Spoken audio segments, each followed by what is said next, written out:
तुम्ही पाहत आहात MCN न्यूज मराठी। बुलढाणा जिल्ह्यातील संग्रामपूर तालुक्यातील पातुर्डा येथील 27 वर्षीय एका युवकाचा सर्पदंशामुळे मृत्यू झाल्याची नुकतीच दुःखद घटना घडली आहे। अमोल अजाबराव डिगे असे मृतकाचे नाव असून पातुर्डा येथील अल्पभूधारक शेतकरी अजाबराव डिगे हे आपल्या कुटुंबासह पातुर्डा येथे राहतात। शेतातून काम करून आल्यावर झोपेत अमोलच्या पायाला विषारी सापाने दंश केला। त्याच क्षणी अमोलने सापाला हातात धरून भिंतीवर फेकले। साप खाली पडून पोतळीमध्ये शिरला। शेजारी राहणाऱ्या शेख बशीर यांनी सापाला मारून एका डब्यात बंद करून वैद्यकीय अधिकारी यांना ओळखता यावे व उपचार करणे सोयीचे व्हावे व योग्य निदानासाठी सापाला सोबत घेऊन नातेवाईकांनी अमोलला उपचारासाठी अकोला येथे हलवले।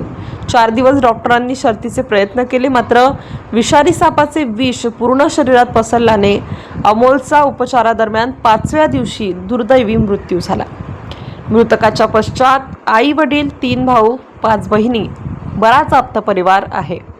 शासनाने गोपीनाथराव मुंडे योजनेअंतर्गत डिगे कुटुंबाला आर्थिक मदत द्यावी अशी मागणी ग्रामस्थांकडून होत आहे। MCN न्यूज मराठीकरिता रवींद्र शिरस्कार, पातुर्डा, संग्रामपूर।